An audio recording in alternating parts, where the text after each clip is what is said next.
오늘 함께 나누실 하나님의 말씀은 고린도전서 8장 1절부터 13절의 말씀입니다. 신약성경 고린도전서 8장 1절부터 13절까지의 말씀입니다.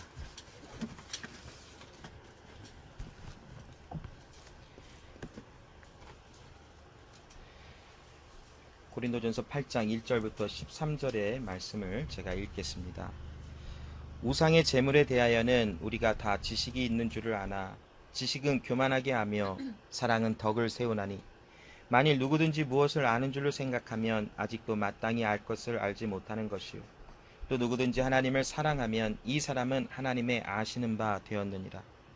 그러므로 우상의 제물 먹는 일에 대하여는 우리가 우상은 세상에 아무것도 아니며 또한 하나님은 한 분밖에 없는 줄 아노라. 비록 하늘에나 땅에나 신이라 칭하는 자가 있어 많은 신과 많은 주가 있으나 그러나 우리에게는 한 하나님 곧 아버지가 계시니 만물이 그에게서 났고 우리도 그를 위하며 또한 한 주 예수 그리스도께서 계시니 만물이 그로 말미암고 우리도 그로 말미암았느니라. 그러나 이 지식은 사람마다 가지지 못하여 어떤 이들은 지금까지 우상에 대한 습관이 있어 우상의 제물로 알고 먹는 고로 그들의 양심이 약하여지고 더러워지느니라. 식물은 우리를 하나님 앞에 세우지 못하나니 우리가 먹지 아니하여도 부족함이 없고 먹어도 풍성함이 없으리라. 그런즉 너희 자유함이 약한 자들에게 거치는 것이 되지 않도록 조심하라. 지식 있는 내가 우상의 집에 앉아 먹는 것을 누구든지 보면 그 약한 자들의 양심이 담력을 얻어 어찌 우상의 재물을 먹게 되지 않겠느냐. 그러면 내 지식으로 그 약한 자가 멸망하나니 그는 그리스도께서 위하여 죽으신 형제라. 이같이 너희가 형제에게 죄를 지어 그 약한 양심을 상하게 하는 것이 곧 그리스도에게 죄를 짓는 것이니라. 그러므로 만일 식물이 내 형제로 실족해 하면 나는 영원히 고기를 먹지 아니하여 내 형제를 실족치 않게 하리라.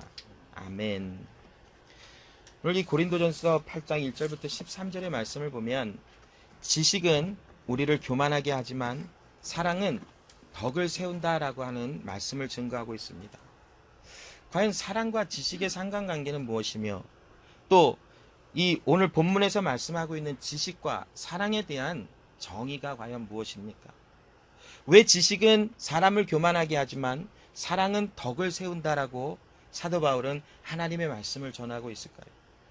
오늘 그에 대한 말씀을 한번 이 말씀을 본문을 통해서 나눠보길 원합니다. 고린도전서 13장 1절부터 3절에 보면 사랑에 대한 말씀이 나와 있는 것을 봅니다. 이 말씀에 보면 사람이 아무리 천사의 말을 하고 많은 지식이 있고 또 많은 것을 예언하며 산을 옮길 만한 믿음이 있고 자신의 몸을 누구를 위하여 내어주는 것 같은 믿음이 있을지라도 사랑이 없으면 아무 유익이 없다라고 말씀을 선포하고 있습니다.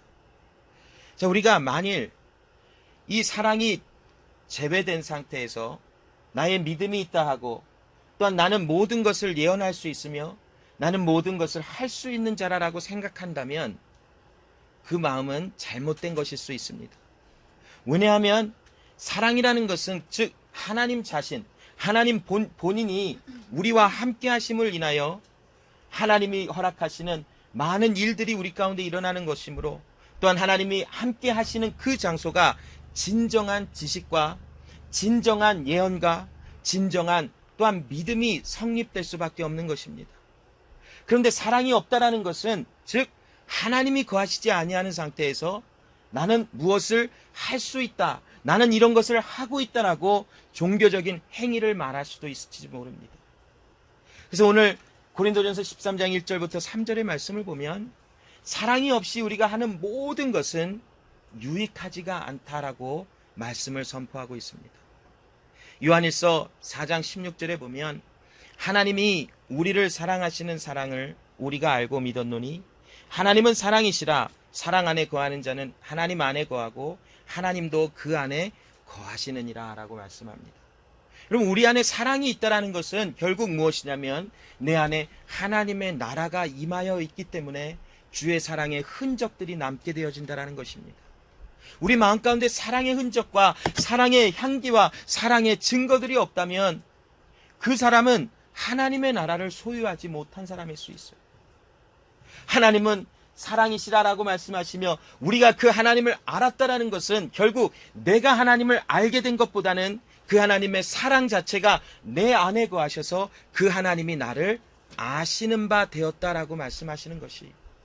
그래서 내 안에 하나님이 거하시다면 바로 내 안에 주의 사랑의 흔적들이 남음으로 우리가 누리고 있는 지식과 예언과 또한 믿음과 또한 우리의 몸을 내어줄 것 같은 수많은 모든 것이 바로 사랑의 은혜 아래서 이루어질 수밖에 없음을 말씀하고 계십니다.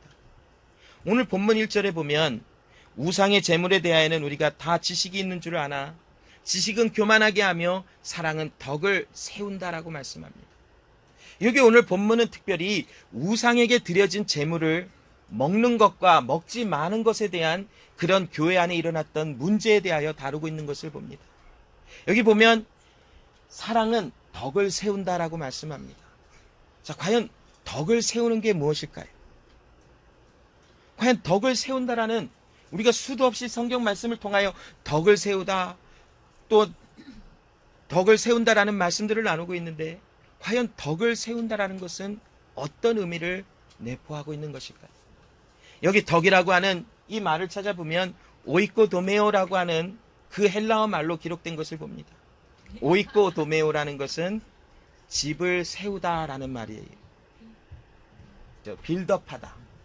자, 덕을 세우다, 오이코도메오라는 말을 왜 썼을까요? 이 오이코도메오라는 이 헬라어 말에는 집을 세우다라는 말이 있으며 이것은 또한 어떤 그 뜻을 포함하고 있냐면 누군가를 권면하고 영향력을 끼치고 가르쳐 그를 하나님의 은혜 아래서 자라나게 하다라는 말이 있어요. 그래서 여기 사랑은 덕을 세운다. 즉 사랑이라고 하는 이 자체는 누군가를 세워주며 누군가를 온전케 하는 일에 앞장을 선다라고 하는 그런 말씀이 돼요. 자, 그렇다면 사랑은 그 주체가 누굴까요? 내가 사랑의 주체가 될 수는 없어요. 사랑이라는 것은 아까 요한일서 4장 16절의 말씀을 나눈 것처럼 내 안에 그리스도 하나님의 영이 거하심을 통하여 사랑이신 그 하나님께서 내 안에 거하시며 누군가를 세우시는 일에 나를 함께 가자 하시는 은혜를 주신다라는 것입니다. 그런데 지식은 우리를 교만하게 하다라고 하는데 이 교만이다라고 하는 이 단어를 찾아보니까 부풀리다라고 하는 말의 뜻이 있어요. 부풀리다라는 것이 좋은 뜻인 줄 알았는데 속에는 알맹이가 없다라는 말이에요. 자, 지식. 우리가 어떤 지식인가를 알아봤더니 우상의 재물에 대하여는 먹어도 된다 라고 하는 지식을 말하고 있어요. 자, 우리가 하나님에 대하여 성경의 글을 읽어보고 알 수는 있어요. 하나님이라는 분이 천지를 창조하셨구나. 하나님이라는 분이 사람을 사랑하셔서 예수 그리스도를 이 땅에 보내셨구나. 우리는 글을 읽고 그 글에 대한 내용을 인지하고 외울 수는 있어요. 그런데 그것이 하나님의 은혜 가운데 덕을 세우지는 못해요. 내가 그냥 그것에 대한 지식이 있다라는 것만으로 하나님의 일이 나타나지는 않더라고요. 그런데 사랑이라고 하는, 사랑은 덕을 세운다라고 하는 이 말의 뜻은 무엇이냐면 하나님이 너 안에 거하셔서 그 말씀을 너 안에 새겨두심으로 인하여 하나님이 창조주 하나님이심을 우리가 경험하고 그 하나님과 함께 동행함을 통하여 하나님의 창조의 역사 속에서 이 세상을 창조하신 하나님의 은혜를 알게 되어지는 그 참 지식, 그것은 오히려 사람을 세우고 교회를 온전케 세우시는 데에 하나님의 일을 나타내시는 것을 보이신다라는 것이에요. 그러나 사람이 알고 있는 지식, 사람은 우상에 대한 재물을 먹어도 된다라고 하는 이 지식, 하나님이 배제된 곳에서는 오히려 알맹이가 없이 겉은 화려하고 굉장히 훌륭한 것 같으나 오히려 무너뜨리며 망가뜨리는 일에 앞장을 쓸 수밖에 없는 것이다라고 설명하고 있는 것이. 자, 여기 보면 2절로 3절에 보면 만일 누구든지 무엇을 아는 줄로 생각하면 아직도 마땅히 알 것을 알지 못하는 것이요 라고 말합니다. 여러분, 왜 사도 바울은 2절에 누구든지 무엇을 아는 줄로 생각한다면 그 사람은 진짜 알아야 될 것을 모른다라고 말을 할까요? 자, 이 말의 뜻을 살펴보면 이 2절과 3절은 사도 바울의 굉장한 중요한 말씀을 선포하고 있는데, 하나님을 안다라는 것은 우리가 하나님을 안 것이 아니에요. 내가 하나님을 알기 시작하면서부터는 굉장한 큰일이 일어나요. 왜냐하면 그게 바로 나의 지식이 되어져 버리기 때문에. 또한 나의 지식이 되어져 버린 그것은 나를 부풀리게 하여 속에 알맹이는 없으나 겉은 화려하여 잘 갖춰진 것처럼 나타나기 때문에 그래요. 그러나 우리가 하나님을 안다라는 것은 그러면 과연 무엇입니까? 3절에 또 누구든지 하나님을 사랑하면 이 사람은 하나님의 아시는 바 되었다라고 말씀해요.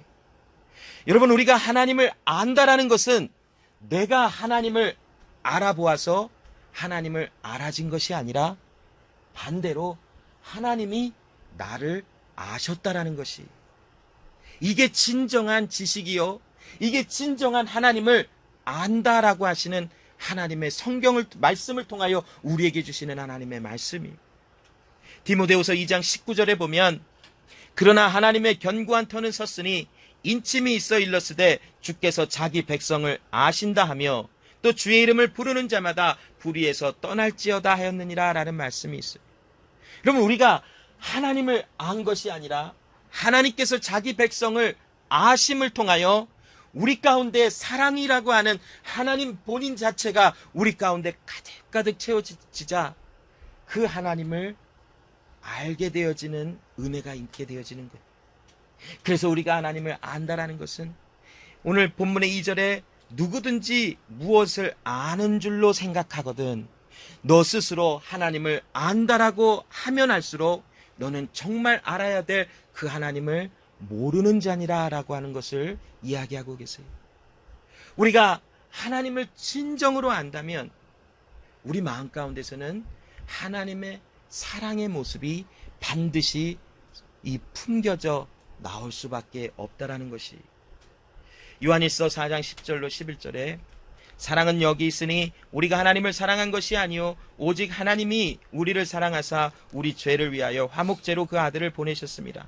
사랑하는 자들아, 하나님이 이같이 우리를 사랑하셨은즉 우리도 서로 사랑하는 것이 마땅하도다라고 말을 합니다.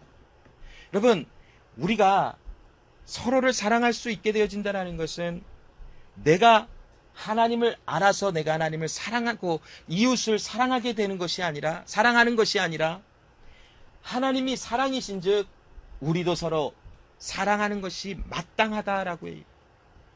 이 말은 무슨 말이냐면 사랑 자체이신 그 하나님께서 우리 안에 거하셔서 우리를 서로 사랑할 수 있는 은혜로 이끌어내시고 우리는 죽고 그리스도 예수로 말미암아 사랑의 은혜만이 채워져서 결국에는 사랑이신 예수 그리스도만이 남게 하심을 통하여 우리는 서로 사랑함이 당연시 되어지는 은혜가 나타난다라는 것이, 이 하나님의 은혜, 하나님의 함께 하심이 없이 우리가 지식을 가지다면 그 지식은 오히려 무기가 되어 다른 사람을 정죄하고 판단하며 그 사람을 죽이는 데까지 이르게 하는 그런 무서운 무기가 될 수 있어요. 왜냐하면 나는 하나님을 이렇게 섬겨, 내가 아는 하나님은 이런 하나님이야 라고 생각하며 너는 왜 하나니? 너는 왜 그런 하나님을 믿지 않냐니? 라고 정죄와 판단이 바로 앞서게 되어져 있어요. 한국에 보면 지금 명성교회 세습을 통해서 수많은 지금 어려움과 시끄러움들이 한국 교회 안에 굉장히 많이 지금 있어요. 유튜브에 어떤 방송을 보니까 그 교회의 잘못된 점을 알려주려고 어떤 사람들이 이 단체를 만들어서 거기 가서 이렇게 1인 시위도 하고 확성기를 가지고 김삼하 목사님 회개하십시오, 김하나 목사님 물러나십시오, 세습은 죄악입니다 막 외쳐대요. 그래서 그 명성교회 사람들이 나와서 피켓을 발로 차버려요. 시끄러워, 야이 하고 욕도 하고 막 해요. 그랬더니 그 시위하는 사람들이 화가 나신 거예요. 그랬더니 막 피켓을 옆에 치워놓고 지금 뭐 하시는 겁니까 하고 소리를 지르고 막 싸워요. 뭐 그럴 수 있다고 쳐요. 자, 그 가운데 정말 진정한 하나님의 사랑이 있을까? 그 사람들이 맞다고 외치며 세습은 잘못됐다라고 외치는 그 가운데 정말 하나님의 사랑이 그 가운데 있으며 그 말이 지금 외쳐지는 것일까? 우리는 한 번쯤 생각해 봐야 된다는 것이. 이것은 지금 한국 교회 안에 나타나는 그 모습이지만 우리 매 교회들마다 한번 이 말씀은 생각해 봐야 될 것이. 우리가 누구에게 이거 잘못했으니 이렇게 하십시오. 이렇게 했으면 좋겠습니다라고 하는 권면과 그 전달하는 말씀 가운데 사랑이 과연 드러나고 있는 것인지. 여러분, 사랑이 없다면 그 말은 오히려 창과 칼이 되어 그 형제를, 예수 그리스도의 피로 사신 그 형제를 찌르고 멸망케 하는 것에 앞장서지는 일이 될 수도 있다라는 것입니다. 오늘 본문의 1절에 보면 우상의 재물을 대하여는 우리가 다 지식이 있는 줄 아나라는 말씀이 있어요. 여러분, 많은 사람들이 지식에 대해서 우상의 재물을 먹을 수 있다라는 것에 대한 지식을 가지고 있대요. 자, 그런데 그 우상에 대한 재물을 먹어도 된다라고 하는 근거가 어디에 있냐면 오늘 4절부터 6절에 나와 있어요. 우상의 재물을 먹는 일에 대하여는 우리가 우상은 세상에 아무것도 아니며 또한 하나님은 한 분밖에 없는 줄 아노라. 비록 하늘에나 땅이나 신이라 칭하는 자가 있어 많은 신과 많은 주가 있으나 그러나 우리에게는 한 하나님 아버지가 계시니 만물이 그에게서 났고 우리도 그를 위하여 또한 한 주 예수 그리스도께서 계시니 만물이 그로 말미암고 우리도 그로 말미암았느니라 라고 말씀해요. 여러분, 우상은 살아있는 존재일까요? 아니면 아무런 힘과 능력이 없는 죽어있는 존재일까요? 우상은 사람이 만든 것이. 자, 그 사람이 만든 그 우상의 정체가 무엇인지를 살펴보면 이사야 40장 18절로 20절에 있는데, 그런즉 너희가 하나님을 누구와 같다 하겠으며 무슨 형상에 비기겠느냐? 하나님은 그 누구도 비길 수 없는 존재이시며 유일하신 한 분이신 하나님이시며 그 하나님의 능력을 그 누구도 카피할 수 없고 그 누구도 따라 모방할 수가 없다라는 것이. 그 하나님의 능력과 하나님의 하나님 되심의 그 영광은 그 누구도 비교하여 그 자리에 앉을 수조차 없다라는 것이 하나님의 정체예요. 자, 그런데 우상의 정체를 보았더니 우상은 장인이 부어 만들었고 장색이 금으로 입혔고 또 위하여 은사슬로 만든 것입니다. 궁피파 이런 것을 드리지 못하는 자는 썩지 않는 나무를 택하고 공교한 장인을 구하여 우상을 만들어서 흔들리지 않도록 세우느니라. 자, 만약 이 만드는 사람이 실수해서 흔들리게 만들었다고 해봐요. 그러면 그 흔들리는 우상 앞에 나가서 절을 하고 그 흔들리는 우상에게 자기를 보호하여 달라고 한다라는 게 얼마나 어리석은 것이. 또한 이 우상은 지금 보니까 사람이 부어서 만들었고 또한 장색하는 사람이 금으로 입혔고 또한 은사슬로 만든 것이라 라고 하고 있어요. 즉 사람의 손에 의해서 만들어진 것이 바로 우상이요, 아무 힘과 능력을 발휘하지 못하는 존재가 바로 우상이라는 것이. 그래서 그 앞에 어떠한 재물을 가져다 놓고 그 재물을 드리며 그 신을 숭배한 그 재물에 먹을 것이라도 아무런 힘과 능력이 없는 그런 것이다 라고 말씀하고 있는 것이. 그래서 지식에 대한 내용, 하나님의 말씀 안에서 이 우상에게 드려진 이 음식을 먹는 것에는 아무런 일이 나타나지 아니하노라 라고 말씀을 선포하고 있어요. 그런데 한 가지 고린도 교회에 문제가 나타나고 있어요. 모든 사람이 이 지식을 가지고 있는 것이 아니라고 해요. 어떤 사람은 아직 믿음이 연약하여 이 하나님 앞에 나아가는 자가 우상에게 드려진 음식을 먹으면 심각한 죄를 짓는 것 같은 양심의 꺼리낌이 있는 사람들이 아직 고린도 교회에 있었어요. 자, 7절로 9절의 말씀에 보면 그러나 이 지식은 사람마다 가지지 못하여 어떤 이들은 지금까지 우상에 대한 습관이 있어 우상의 제물로 알고 먹는 고로 그들이 양심이 약하여지고 더러워지느니라 라고 말씀을 해요. 우상에게 바쳐졌던 그 음식은 아무런 힘과 능력을 발휘하지 못하고 아무런 효력이 없어서 그 음식을 먹는다고 해서 부정해진다라는 것이 아니에요. 이 당시 왜 이런 문제가 자꾸 일어났냐면 이 고린도 지역에는 수많은 우상을 섬기는 신전들이 있었어요. 그래서 그 우상을 섬기기 위하여 그 예물로 드려졌던 어떠한 그 우상에게 드려졌던 고기나 여러 가지 음식들이 태우고 또한 그 우상을 섬기는 제사장들에게도 나누어 주고 또 거기 있는 사람들이 함께 나누어 먹다가 남는 고기들이 있었어요. 이것을 어떻게 하냐면 시장에 가다가 팔았어요. 그래서 그 고린도 지역의 시장의 모든 그 가게마다 우상에게 드려졌던 그 음식이 없는 곳이 거의 없을 만큼 이 음식은 고린도 지역에 굉장히 흔한 것이었어요. 그래서 그리스도 예수 안에 자유를 누린 사람도 그리스도 예수를 아는 사람도 그 시장에 가서 그 우상에게 드려졌던 고기를 돈을 주고 사 먹을 수밖에 없는 그런 시장의 구조의 형식이었었어요. 하나님께서 그 음식을 먹는다 하여 그것이 우리를 부정하게 하거나 우리를 죄짓게 하는 것이 아니라라고 말씀을 해요. 그런데 어떤 사람들은 이게 마음의 두려움과 공포가 있어서 이거를 먹음으로 인하여 내가 하나님 앞에 범죄하는 것은 아닐까라고 하는 생각을 가져요. 자, 그러면 지금 이 양심이 약하여져 더러워졌다라는 것이 어떤 말입니까, 여러분?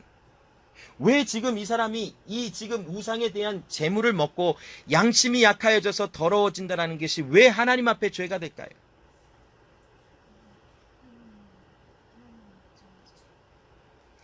하나님도 인정하는 사람이 그런데 우상을 어떠한 힘의 대상으로 지금 인정해주고 있는 불신앙을 갖고 있다는 것이 모든 것을 하나님을 믿는 믿음 안에서 행하는 것이 아니라 지금 하나님도 믿지만 우상에게 드려진 재물을 먹음으로 내가 어떻게 되는 것은 아닐까라고 하는 생각 속에 우상도 인정을 해주는 그런 심각한 죄가 그 사람들 안에 어떤 사람들 안에게는 일어날 수 있다는 것이 그럴 수 있지요. 우리 안에 믿음이 연약하여 아직 준비되지 아니하고 아직 장성한 믿음의 분량에 이르지 않아서 하나님도 믿고 세상도 믿는 믿음 같은 것이 우리 안에 왜 없겠어요? 우리의 삶을 보아도 당장에 그것이 증거로 나타나요. 여러분, 걱정과 근심이 다가올 때 여러분의 하나님은 누구십니까? 하나님이실 수 있지요. 그런데 동시에 걱정과 근심이 나의 하나님이 될 수 있어요. 왜냐하면 걱정과 근심이 오니까 야, 이제 난 정말 죽을 수도 있겠다. 진정으로 하나님을 믿는다면 하나님만 믿고 하나님만을 진정으로 바라보는 믿음의 견고함이 있었다면 난 괜찮아, 애써 괜찮아 하는 것이 아니라 마음의 평강이 있으므로 마음이 기쁨을 누릴 수 있게 되어져요. 그런데 우리 마음에 동시에 또 다른 생각이 뭐냐면 걱정과 근심이 나의 하나님의 자리에 앉아서 그것을 통하여 내가 죽을 것 같은 망할 것 같은 그런 두려움이 다가오잖아요.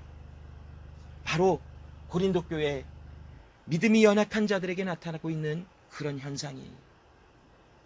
자, 8절로 9절에 보니까 식물은 우리를 하나님 앞에 세우지 못하나니 우리가 먹지 아니하여도 부족함이 없고 먹어도 풍성함이 없으리라. 그런즉 너희 자유함이 약한 자들에게 거치는 것이 되지 않도록 조심하라. 여러분, 식물은 우리를 하나님 앞에 세우거나 식물을 통하여 하나님 앞에 서거나 망하거나 이렇다라는 것이 아니에요. 식물은 먹지 아니하여도 부족함이 없고 먹어도 풍성함이 없대요. 이 말은 안 먹어도 살고 많이 먹어도 살고 안 죽는다 이런 말이 아니라 하나님 앞에 우리를 세우는 것에 식물이 어떠한 중요한 역할을 한다라는 것이 아니에요. 오직 우리를 하나님 앞에 세우시는 분은 예수 그리스도 한 분이시라는 것이. 사람이 아무리 많은 것을 먹어도 하나님 앞에 그 먹는 것을 인하여 세움을 받는 것도 아니요. 또한 부족하게 먹는다고 해서 하나님 앞에 세워지는 것이 아니라 우리를 하나님 앞에 세우시는 그 오직 한 분은 예수 그리스도이심을 선포하고 있어요. 자, 그런데 9절에 너희 자유함이 약한 자들에게 거치는 것이 되지 않도록 조심하라라고 해요. 여러분, 우리가 하나님의 감동으로 또 하나님의 은혜로 방언이라고 하는 하나님의 선물을 주셨어요. 그래서 기도를 하다가 방언이 막 나와요. 으악 하고 막 방언을 했어요. 근데 갑자기 옆에 있는 사람이 깜짝 놀랐어요. 이 사람이 좀 미친 거 아닌가?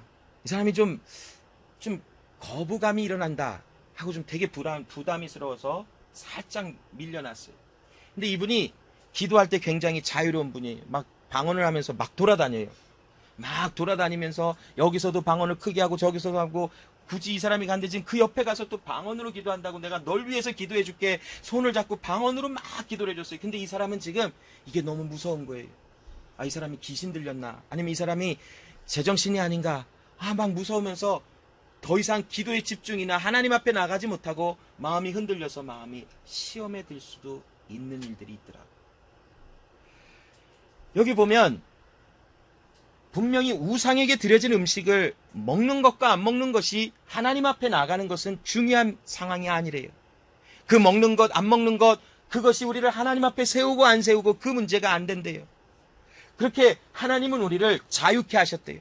그래서 모든 음식을, 어떤 음식이라도 하나님의 은혜 아래서, 하나님의 또한 사랑 안에서 다 먹을 수 있고, 그 음식을 먹는다고 해서 하나님 앞에 심판과 저주를 받게 되는 것이 아닌 자유함을 누리게 하셨어요.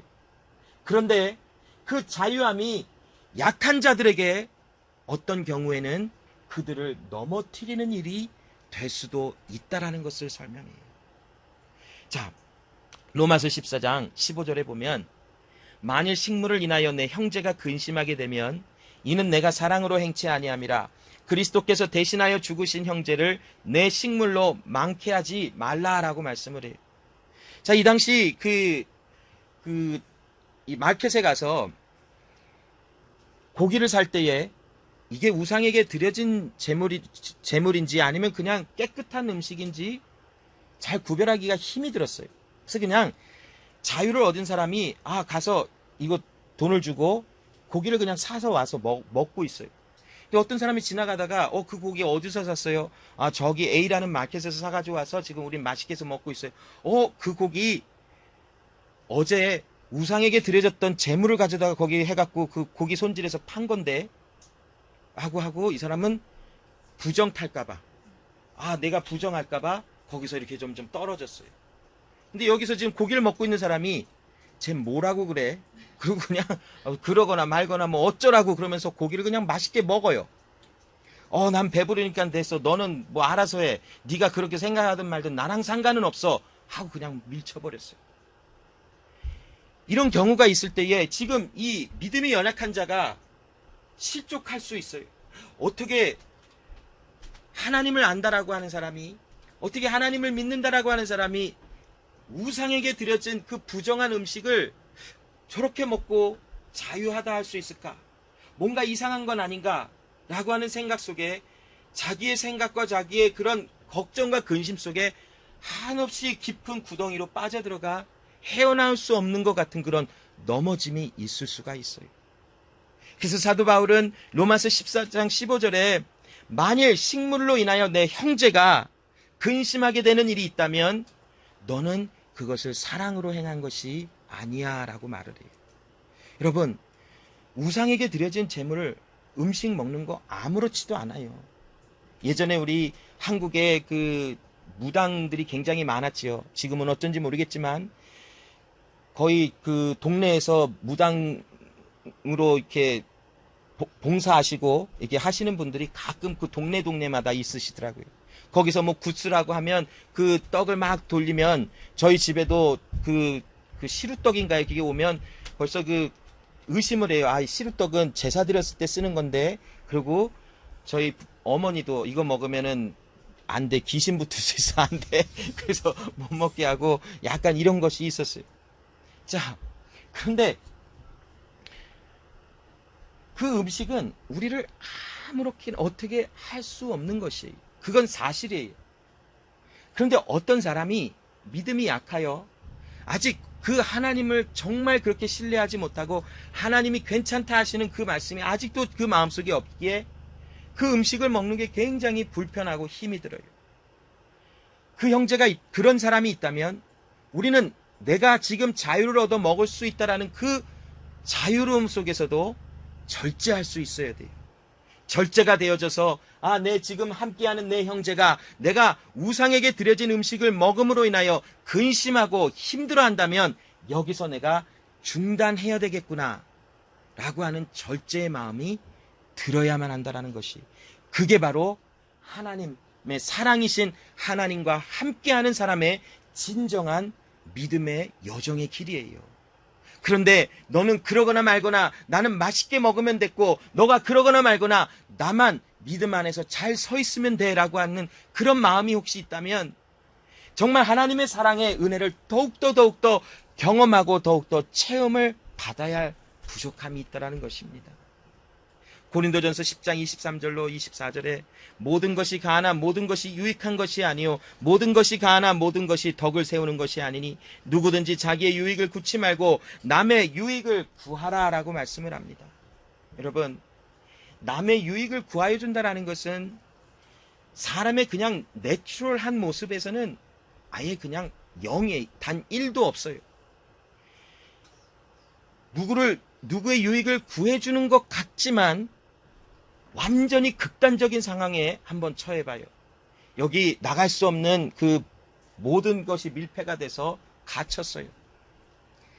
음식도 다 떨어져 가요. 근데 내가 주머니에 손을 넣어봤더니 초콜릿이 하나가 발견됐어요. 그러면 어떻게 하실래요? 저 같으면 소리 안 나게 이러면서 봉지를 깔 것 같아요. 그걸 까서 그냥 꺼내면 또 그냥 먹으면 욕도 먹고 사람이 뺏어 먹을 수 있으니까 조금씩 부셔서 손에 살짝 묻혀서 입에 넣을 것 같아요. 살아야 되니까. 그게 나의 그냥 완전 내추럴한 모습이지 않겠어요? 그런데 남의 유익을 구한다라는 것은 나로서는 할 수 없어요. 우리 자신은 나밖에 몰라요. 누군가를 조금 이렇게 도와주는 것 같고 조금 더 위해 주는 것 같고 다 그러지만 거기서 거기에요. 정말 극단적인 상황 속에 딱 처해져 있고 정말 남이냐 너냐라고 선택해야 되는 그 자리에 딱 간다면 모든 사람이 자기를 선택할 수밖에 없게 되어져요. 그게 사람이에요. 그런데 하나님이 우리 안에 거하시기 때문에 더 이상 나를 위하여 살아가는 것이 성립되지 않아요. 왜 그래요? 하나님이 내 안에 거하시면 나를 위하여 살아가는 것이 더 이상 없어요. 왜 그래요? 하나님은 사랑하시니까? 내가 죽어졌기 때문에 그래. 나는 없어졌어요. 갈라디아서 2장 20절의 말씀처럼 내가 그리스도와 함께 십자가에 못 박혔나니 그런즉 이제는 내가 사는 것이 아니라 예수가 사는 것이래요.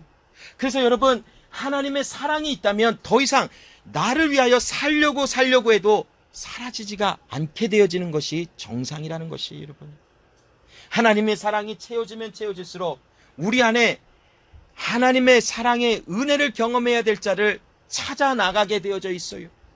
그래서 그들 안에 하나님의 사랑과 은혜를 선포해주고 나누어주고 그들과 함께 자라날 수 있도록 덕을 세우는 일에 하나님의 사랑이 앞장서가며 우리와 함께 가자라고 하시는 은혜를 주시는 것이에요. 그래서 여러분, 우상에게 드려진 제물을 먹는 것은 하나님의 율법 안에서도 가하대요. 괜찮대요. 그런데 그 모든 가한 것이 유익한 것이 다 되지는 않는데요.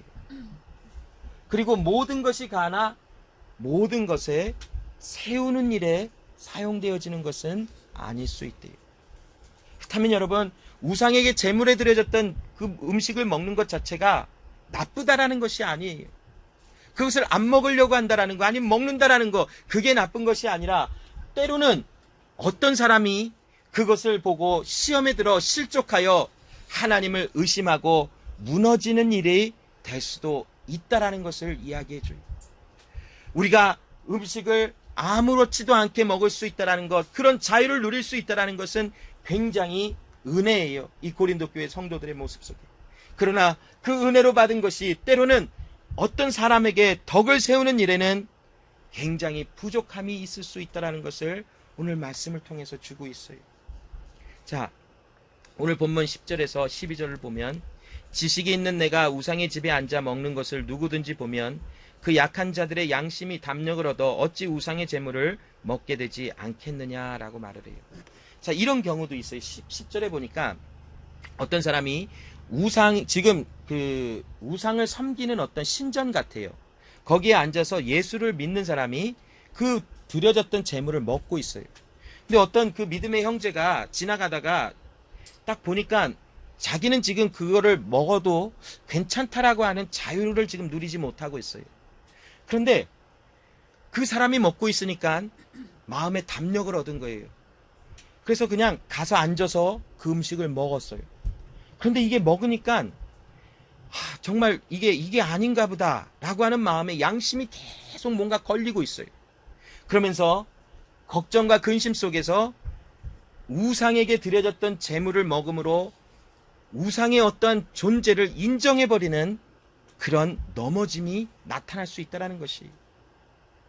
자, 11절에 그러면 내 지식으로 그 약한 자가 멸망하나니 그는 그리스도께서 위하여 죽으신 형제라. 자, 그리스도께서 피를 흘려 구원케 되어진 사람은 우리가 그 사람을 멸망의 길로 인도하는 것은 아니에요.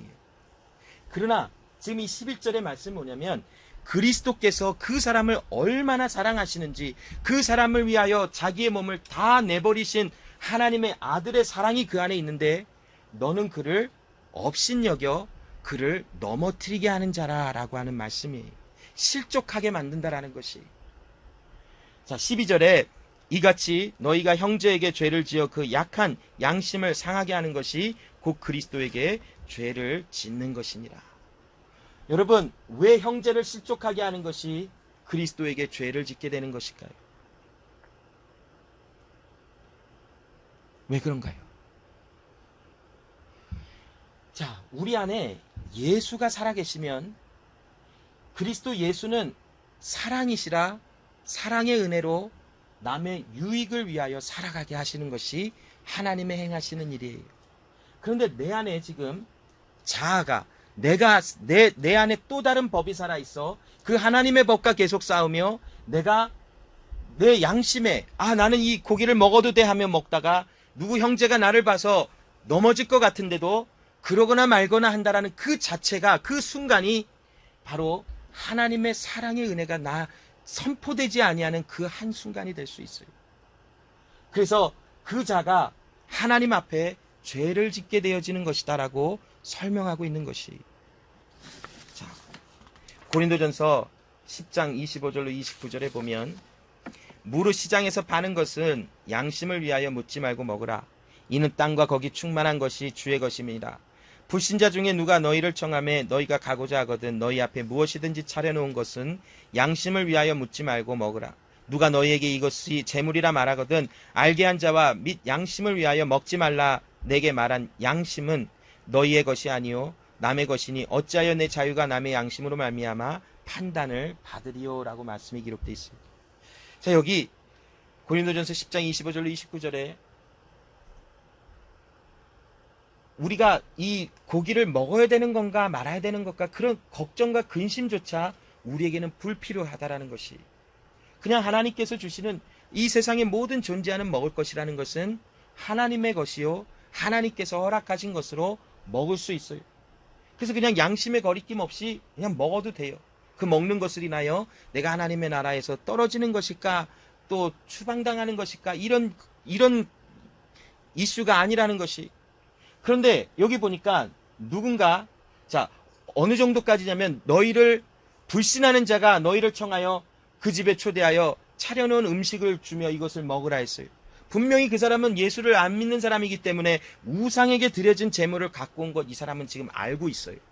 그런데도 그냥 먹으라 라고 말을 해요. 그런데 어떤 일이 일어나냐면 어떤 사람이 와서 그거 재물에 드려진 음식이었어 라고 말한다면 거기서 중단하라는 것이. 자기도 먹는 것을 중단하고 그 사람과 함께 중단하여 그 사람이 실족에 빠지지 아니하도록 넘어지지 아니하도록 조심하라라고 하는 말씀을 주고 있어요. 오늘 본문 13절에 그러므로 만일 식물이 내 형제로 실족해 하면 나는 영원히 고기를 먹지 아니하여 내 형제를 실족치 않게 하리라 라고 말을 해요. 사도 바울이 지금 이 고백은 무엇이냐면, 내가 만약 고기를 먹는 것을 통하여 또한 그 포도주를 마시는 것을 통하여 내 믿음의 형제 자매들이 누군가 실족하여 넘어지는 일이 혹시 있다고 한다면 나는 내 평생에 고기나 술을 입에 대지 않겠다라고 하는 그 믿음의 선포를 하고 있어요. 왜 그럴까요? 고기가 더 이상 먹기 싫어져서, 아니면 그 술을 입에 대기 싫어서가 아니라 그리스도 예수의 피값을 지불하시고 사신 내 형제가 내가 어떤 행동과 어떠한 일을 함으로 통하여 넘어지거나 실족하는 것이 마음이 아픈 것이에요. 그래서 그 형제와 자매를 위하여 내가 하나님 앞에서 굳이 먹어도 되고 안 먹어도 되는 이런 음식이라면, 내가 먹는 것을 통하여 다른 사람을 실족하게 했다면 나는 이것을 중단하리라.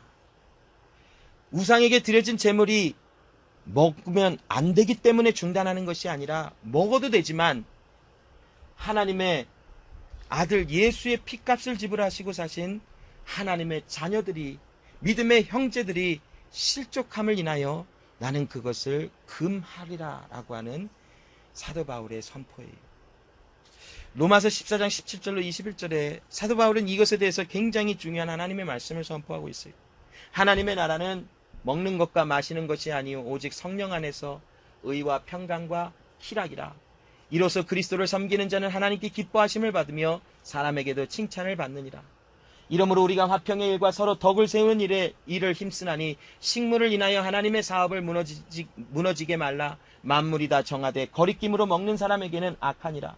고기도 먹지 아니하고 포도주도 마시지 아니하고 무엇이든지 내 형제로 거리끼게 하는 일을 아니함이 아름다우니라 라고 말씀을 해요. 여러분, 하나님의 나라, 거기에는 먹는 것과 마시는 것을 통하여 어떤 일이 결정되고 안 결정되고 그런 것이 아니래요. 하나님의 나라는 오직 성령 안에서 의와 평강과 희락뿐이래요. 의는 무엇인가요? 하나님의 통치하심과 다스리심을 받아 하나님의 말씀에 순종되어지는 나의 삶을 뜻하고 있어요. 또한 평강은 무엇입니까? 그리스도 예수 때문에 하나님과 내가 하나 되어 화목하게 되어 더 이상 원수가 되지 않았다라고 하는 하나님의 은혜를 나타내요. 희락은 무엇입니까? 하나님의 통치하심이 그냥 기쁜 거예요. 자, 그러면 우리는 언제 해야 되고 언제 말아야 되는 것을 어떻게 구별합니까? 언제 제물을 내 바쳐진 음식을 먹어도 되고 이것을 절제해야 되는 것이 언제입니까? 예배를 통하여 언제 방언을 하고 언제 방언을 금해야 됩니까?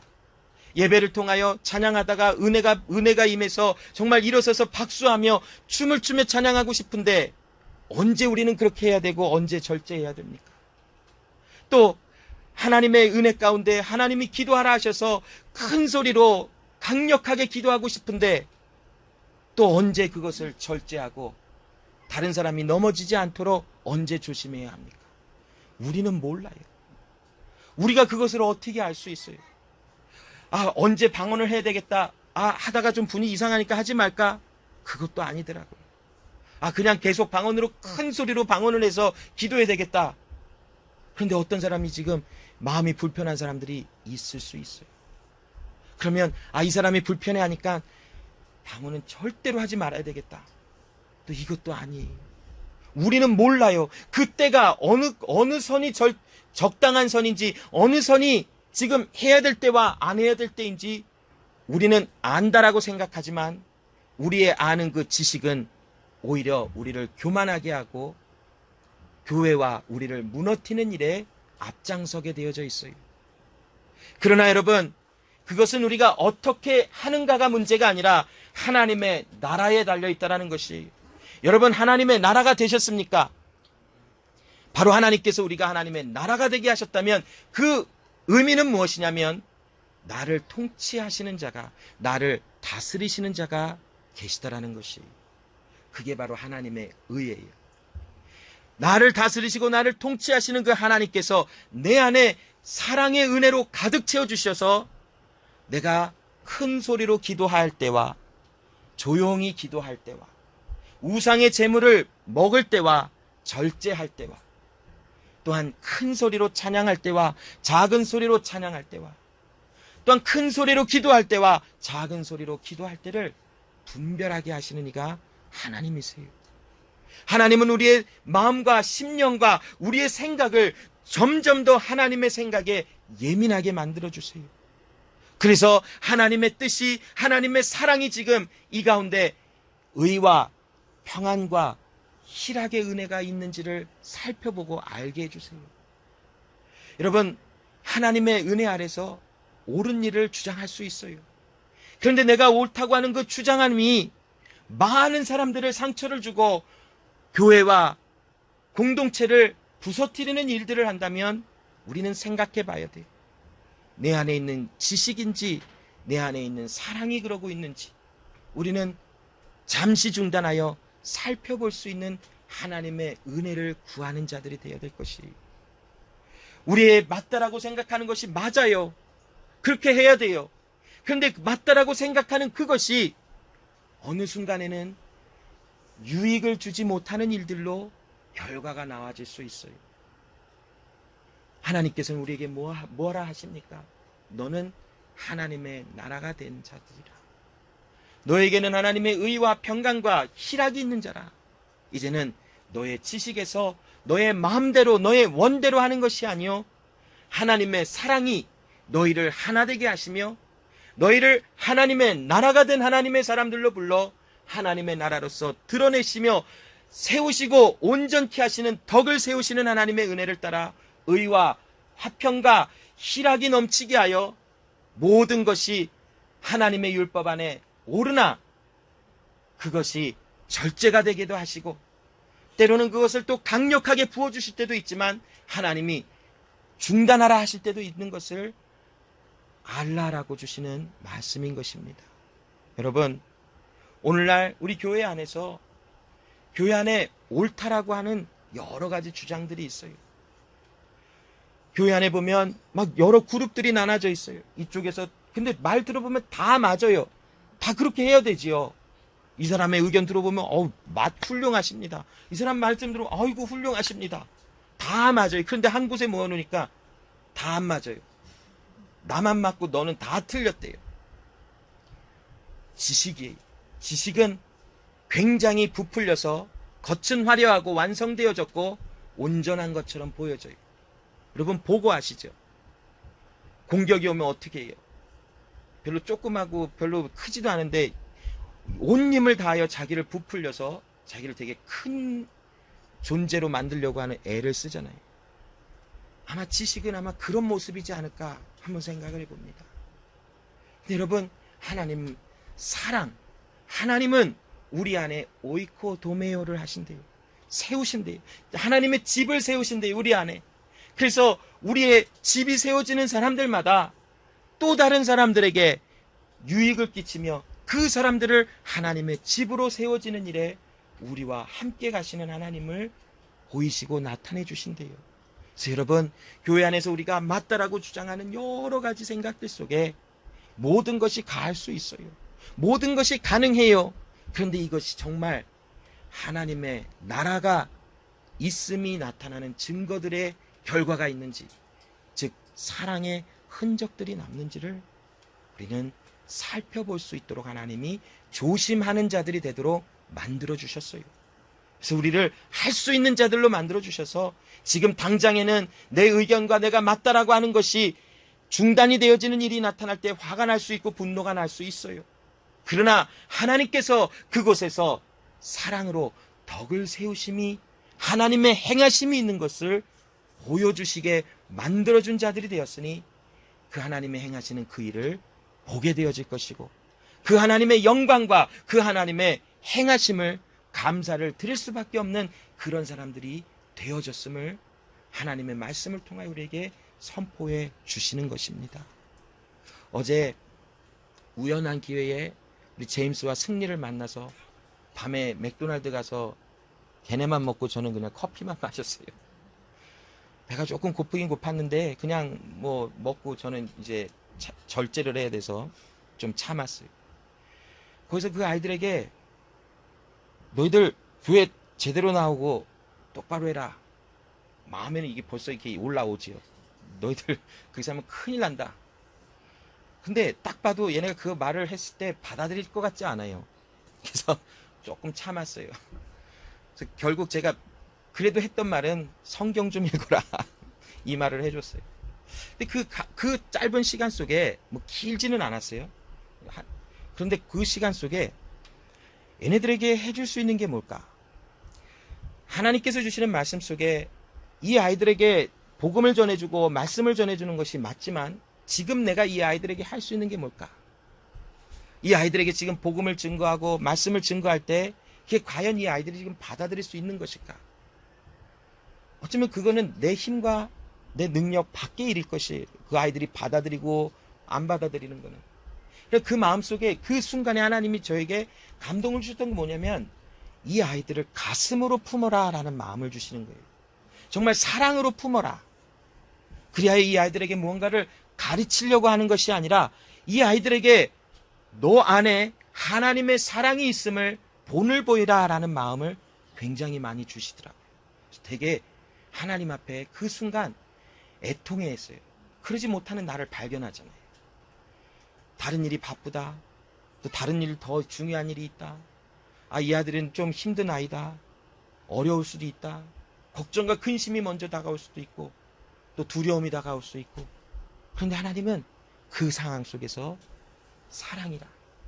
너 안에 내가 사랑으로 채워놨으니 그 사랑이 그 아이들을 품고 함께 갈 수 있게 만들 것이다 하시는 마음들을 주세요. 어쩌면 그 아이들에게는 우리의 믿음의 생활이 부담으로 다가왔을지도 몰라요.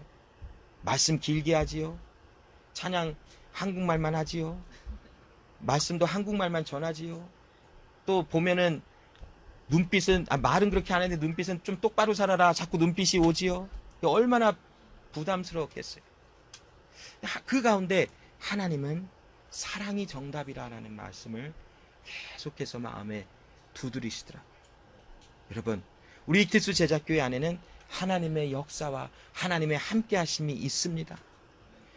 하나님이 주시는 말씀 속에서 하나님의 나라가 되게 하신 하나님의 사람들에게 의와 화평과 희락이 무엇인지를 나누고 함께 가도록 만들어 주셨어요. 그 하나님의 나라가 우리를 통치하시고 우리와 함께 하시는 그 은혜 속에서 하나님의 사랑과 아름다움, 결국 모든 것은 태워지고 모든 것은 무너져서 소멸되지만 결국 남는 그 오직 하나, 그것은 오직 예수 그리스도의 생명이라고 말씀하십니다. 예수 그리스도의 생명이시면 그 생명은 모든 사람 안에 사랑의 은혜로 하나님이 세우시는 하나님의 집의 온전함이 되어질 것입니다. 기도하겠습니다. 하나님 아버지 감사합니다. 오늘도 주님의 은혜 가운데 우리를 세우시는 하나님을 알게 하심을 감사합니다. 오늘 말씀을 통하여 고린도 교회의 여러 가지 문제들 속에 특별히 우상에게 드려진 제물을 먹느냐 마느냐에 대한 문제가 불거져 또 하나님의 주시는 말씀을 통하여 사도 바울이 선포한 말씀을 나누며 하나님의 은혜를 나누게 하신 감사합니다. 하나님, 모든 것이 가하나 모든 것이 유익하지 않을 수 있으며 모든 것이 가하나 모든 것을 덕을 세우는 것은 아니라 하시는 말씀을 귀 기울이게 하시는 하나님, 하나님께서 우리에게 우상에게 제물에 드려진 음식도 자유롭게 먹을 수 있는 은혜를 주심을 감사합니다.